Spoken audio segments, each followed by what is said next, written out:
رمضان نظامی کے یہ ضابطے ہم نہیں مانتے، رمضان نظامی کے یہ ضابطے ہم نہیں مانتے، رمضان نظامی کے یہ ضابطے ہم نہیں مانتے، ساڈا حق احترام، ساڈا حق احترام، ساڈا حق احترام۔ پرائم منسٹر سے اعظم وزارتی صاحب بات کریں گے. اس کے ساتھ ہی ساتھ ہم نے ٹاپ پہ یہ بات ہے سجاد بھی آپ نے کہی ہے، ہم یہی کہہ رہے ہیں کہ جب لنک ہو چکے ہیں بقایا جات اشتہارات تنخواہوں کے ساتھ، تو پھر ان کو اشتہارات کیوں دیے جا رہے ہیں جب تک بقایا جات نہیں کلیئر؟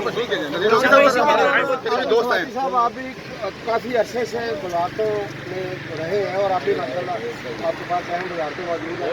کیا آپ کے یہ نوٹس میں نہیں ہے کہ پاکستان میں آج تک گریڈ بورڈ کا معاملہ ہی حل نہیں ہو سکا اور نہ ہی یہ قومی بجٹ 2011 ہے؟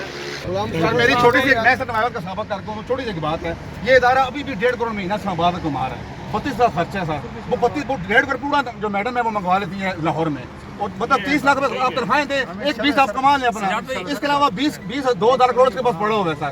ذلیل کے ادارے سر سہیل عبداللہ صاحب کا یہاں بیانر موجود ہے. آپ کو پتا ہے کورونا سے فوت ہوئے ہیں سہیل عبداللہ سر. وہ 30 سال نوکری کی ہے یہاں پہ، آپ ہی جانتے تھے ان کو کہا جا رہا ہے 17 لاکھ بارگیننگ کی جا رہی ہے سر. یہ کیسا سر انصاف ہے؟ بچے بھوکے مر رہے ہیں، ہمارا خیال کیا جائے. فرسٹ انٹریکشن ہے، فرسٹ ٹائم ہمارے نالج میں یہ بات آئی ہے. انفارمیشن منسٹری سے بھی بات کی جائے گی، منسٹر اور سیکٹری سے بھی بات کی جائے گی، اور جس طرح اعظم خان صاحب نے کہا ہے کل پرائم منسٹر کو مل رہے ہیں وہاں بھی بات کریں گے، اور انشاءاللہ تعالیٰ اسمبلی میں بھی اس پہ بات